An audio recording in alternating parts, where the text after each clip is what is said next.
So let's get through and answer some questions today. So Hilda says, my 8-month-old despises his crib. At nighttime he has to be asleep when I put him in, which is the complete opposite from a 3-year-old who would just lay there and self-soothe until she fell asleep. I don't want to encourage the behaviour, but otherwise he just cries non-stop and I eventually have to go in and go get him.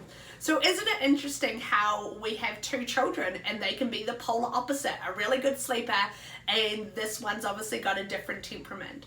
So a couple of things I like to say is around 8 months, we're going through those huge big developments of separation anxiety and them kind of understanding object permanence. So what they're talking about is when your little one is trying to learn is even though they don't see you, to know that you're actually still there. So this is when things like playing peekaboo are really, really great little wee games to be able to help your little one get through this age and stage of development. And then predictability shapes routines and be able to build that structure.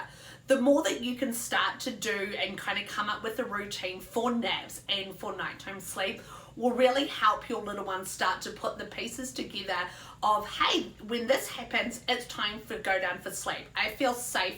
I feel, secure enough to be able to fall asleep. And then practice. The more practice your little one gets on being able to go down and learn how to self-settle, the better they will become as well. And it can take a good kind of 2 to 3 weeks for this to become their new normal. So keep going, Hilda. Keep giving your little one the opportunity. Find a sleep coaching technique that really works for your parenting style and your little one's temperament, and those pieces will come together. Okay, so Kaylin says, my 11-week-old hates napping in his pack and play. He sleeps in the pack and play in our room every night, swaddled partially with the white noise. We do the same for naps and he will only sleep for 30 minutes at the very most, sometimes less than 10, and wakes up crying. He can't be soothed in the pack and play. The second you pick him up, he falls asleep in your arms. Once he's put back down, he wakes right up again. Okay, so naps are harder to achieve than nighttime sleep because obviously the drive for sleep is so much higher at nighttime than what it is during the day. But we know that naps are really important and naps start to influence nighttime sleep. So I think it's really great, that you're wanting to be able to work on those naps with your little ones. So a couple of keys to look at: making sure the environment is set up. So using having a dark room environment will help to produce that melatonin to be able to get your little one to be fall asleep and stay asleep as well. Using the white noise, like you said, which is really, really great. Another thing is really watching those awake windows. When your little one moves into overtired mode, that actually makes it so much harder for your little one to fall asleep and stay asleep. Around 11 weeks, we have about an hour and a half worth of a maximum awake window. I probably wouldn't go any further than about an hour and 45 minutes because once we're starting to stretch them that long, they're going to move into overtired mode, and that's where we start to see the more of those cat naps and 10 to 20-minute naps actually arrive. Now, when we're practicing and giving our little ones the opportunity to link their sleep cycles and stretching it, it's a really, really big key. So if your little one actually wakes up, anytime before an hour, we actually want to give them a good, probably at this age, a good 30 minutes worth of teaching their body how to resettle and go back down to sleep. So at 11 weeks, we're not going to do any formal sleep training. It's all really hands-on, gentle. So you might be able to just shush, kind of pat and everything, rub their back, and just really help them to be able to fall back asleep. And the more opportunities we do this, rather than reinforce that wake up by getting them up, the better your little one will start to stretch out their naps and be able to link those sleep cycles as well. Once again, practice makes perfect. Start off in the morning. So once they kind of get up in the morning, do their feed, do their playtime, put them down to sleep, within that 1.5 hours awake windows. Once they've gone down to sleep, if they wake up within 10 to 20 minutes, you're going to be there and pat and shush. If you pick them up and they fall asleep, that's great. Let's put them back down and be able to kind of soothe them in the pack and play to be able to help stretch out that sleep time as well. Okay, so a question for Rachel. My daughter is almost 14 months old. We just moved to a new house and she won't go to bed, and now she wakes up at 5 a.m. The last 3 days in a row, she's sleeping 3 hours from 9:30 till 12:30 for a nap. So it sounds like the move has kind of caused a little bit of disruption, you know, and obviously her sleep seems to be a little bit around the place. So I think a big part for you is coming back to a little bit of structure in a routine. So start your day in that consistency. So whether kind of get up the day for 7 o'clock, start doing what you guys normally do. I really work on a short morning nap, because that short morning nap will help to produce that long afternoon nap as well. And then we're going to prevent getting overtired by nighttime. So we're going to kind of do maybe a 30-minute nap between 9 and 10, because that will actually help, as I said, protect that afternoon sleep.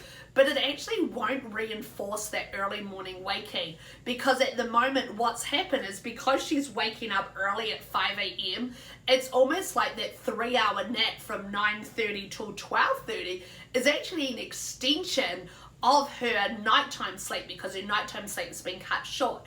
So what we need to do is we need to keep that first morning nap short, so then we can stretch out that long afternoon nap, but then we can make sure and ensure that her nighttime sleep is nice and long as well.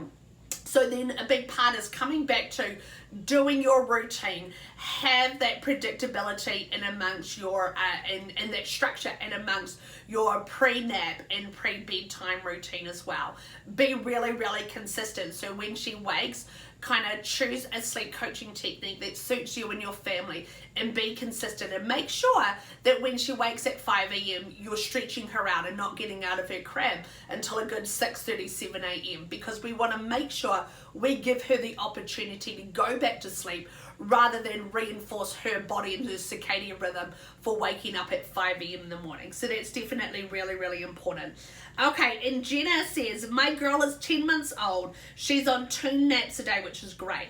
I'm curious if it makes a difference. Is it better if they have a longer nap in the afternoon or morning? As I've read different things. So I'll tell you what, I'm one of the only sleep consultants who works with a short morning nap to produce a long afternoon nap. But some reasons why I'm really, really passionate about the way I structured this up is because that afternoon nap is a nap that stays till they're a good 3 years of age. That morning nap is actually going to fade out when they're around 15 to 18 months. So when we're talking about naps, right from the beginning when they're really little as well, we kind of focus on that lunchtime nap being the longest nap of the day. That's the one that's going to help even out and prevent your little one from going to bed overtired. It's also a key factor for our little ones keeping safe those early morning wake-ups.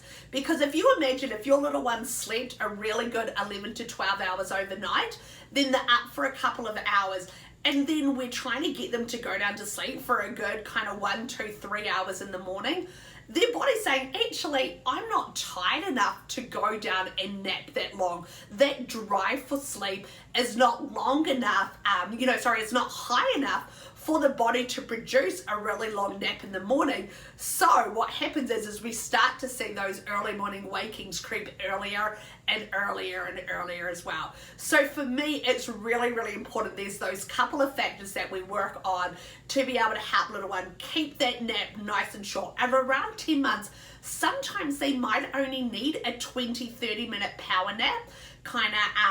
And that's really great, because if you're going out and about, whether swimming lessons, music lessons, out with siblings, different classes, need to run errands, that nap can be done on the go. And I often will baby wear, like if I'm out with my little ones in swimming lessons, he's napping on the go between 9 and 10, which is absolutely great.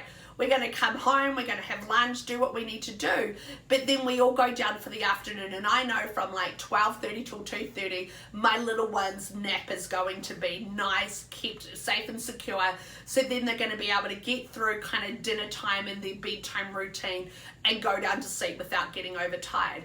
If you see, once again, if we have a longer morning nap and a shorter shorter afternoon nap, sometimes they actually miss it, and that afternoon nap doesn't actually happen, which then causes overtiredness as well.